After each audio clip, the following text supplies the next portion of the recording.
Welcome back to another edition of Arizona Wildcats Insiders Podcast. I'm your host, Troy Hutchison, and we are getting ready for the 2025 college football season, meaning the Arizona Wildcats are just 14 days away, Khalil Tate days away, from kicking off their college football season against Hawaii as the Rainbow Warriors come to Tucson, with the game being televised on TNT.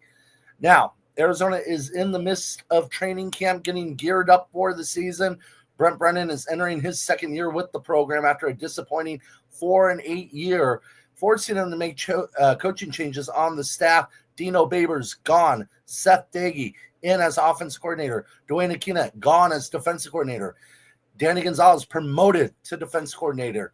Matt Atkins gone as tight ends coach. Josh Miller in as tight ends coach.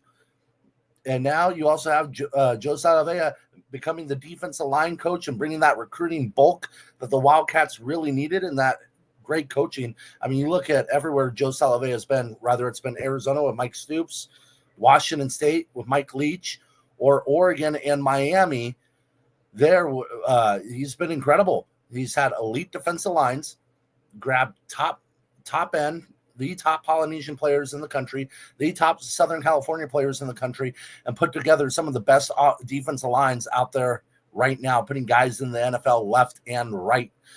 Not only is it new faces on the coaching staff, Arizona has 61 total new faces on the roster via transfer portal and the 2025 recruiting class that finished in the top 40 despite the underwhelming season. So a lot of newness to Arizona, a lot of revamp with Arizona, but still some things remain the same with Noah Fafita back there as the gunslinger for Arizona, the leader for Arizona, as he's grown his voice on and off the field. He's become that face of the program, that face of the franchise Arizona desperately needs and really had since 2023 when he took over for Jaden DeLora after that Stanford game. So we're in the middle of training camp. We're in the second half of training camp as we're gearing up for the season. Pretty soon, Arizona is going to be starting prep week for Hawaii game week. But until we get there, I wanted to talk about some defensive standouts.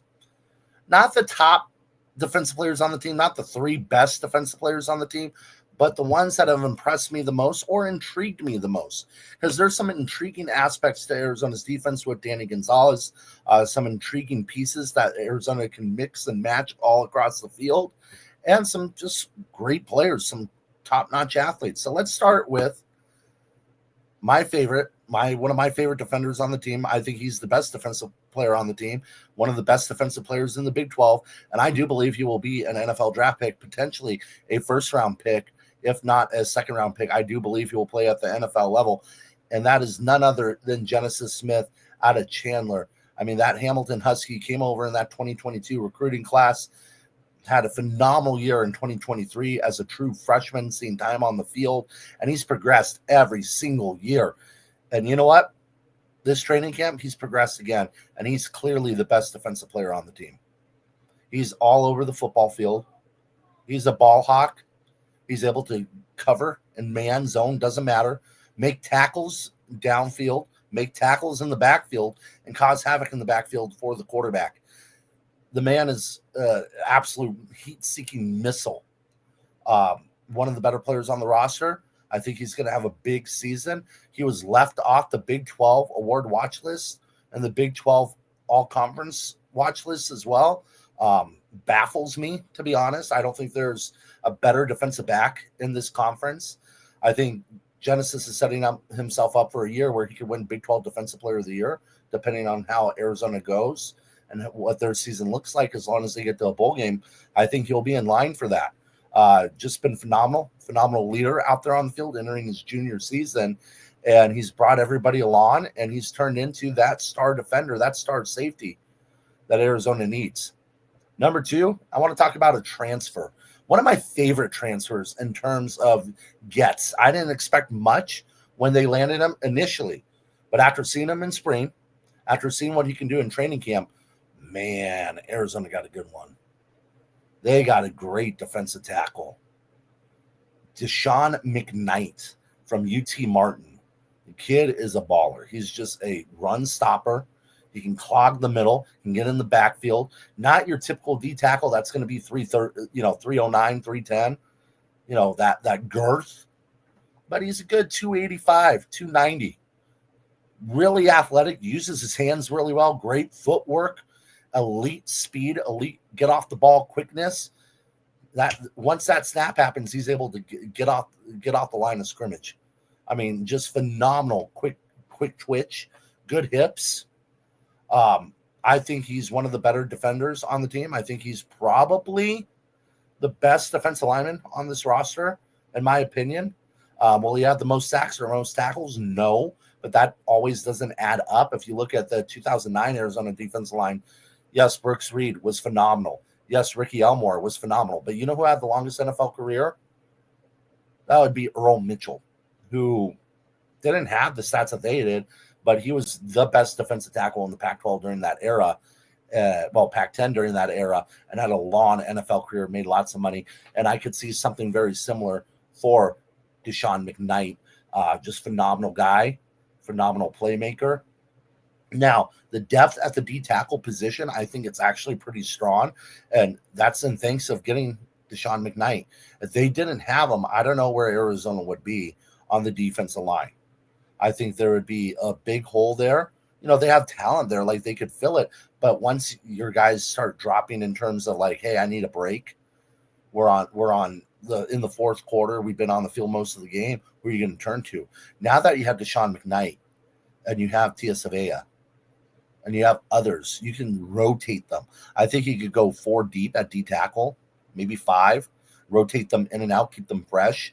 And if you're able to keep McKnight and Savea on the field in the fourth quarter, good luck trying to run. Good luck trying to run.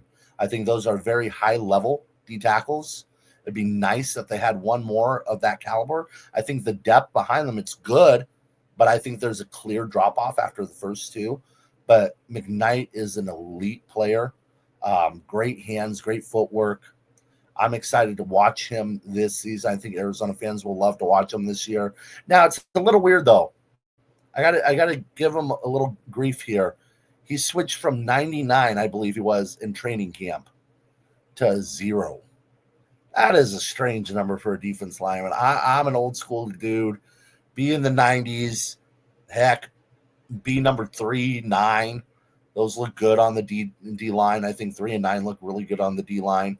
7, you've seen it before. I think 3 and 9, though, even in the 80s. But 0? Come on, got to do better. No, I know that's not important at all. But I think Arizona fans are going to love to see him play. I think he'll be wreaking havoc in the backfield the first 2 games. And it'll be interesting to see Kansas State and exactly how Arizona uses its defensive line and what they do. Because we saw Avery Johnson last year just run all over the Wildcats. They made him look like Khalil Tate in that game at times. So how are they going to slow him down? What's going to be the game plan? Danny Gonzalez is very aggressive. But I'm excited to see the progression of McKnight and what he could do for Arizona in this defense. Then lastly, this one's the intriguing part for me. He's a very good player. He's definitely one of the top 8 defensive players on the roster, in my opinion. And that's Chase Kennedy. Last year, he came on strong on the edge, but his size, and Danny Gonzalez mentioned it, that 250, 260 frame, I believe it was around that. No, it was 230, 240. I do apologize. Didn't hold up in terms of a length of a season in the Big 12. When you're getting beat to a pulp from big offensive linemen, you're going to wear down. And we saw that last year from him. Now he is listed as a linebacker, but he's kind of like a Swiss Army knife for Arizona. I can see him playing, down on his hands in the dirt in the defensive line on the edge. I can see him lining up like a DeMarcus Ware, where you're standing up and blitzing. I could see him coming from out of nowhere in the linebacker position, blitzing. I do think he's going to blitz the quarterback a lot. I think his coverage skills have improved, but they're not great. And I think he gives you versatility where you can plug him all over the field. So I'm excited for him this year. I think Chase Kennedy is going to have a good season. It's just going to be interesting to see how Arizona uses him this year. So those are my top 3 guys from training camp right now defensively to keep an eye on. I think 2 of the top 8 players in the first 2, and then Chase Kennedy, he's right there. He's around that 8 to 10 mark, and just an intriguing way that they might use him this year. I'm excited to see that. So be sure to follow us for more Arizona Wildcat training camp updates at Arizona Wildcats on SI. That is our official website. And then you could go to our Twitter page at Arizona Wildcats on SI, or follow me, Troy Hutchison, at THutch1995, and we'll be back with more.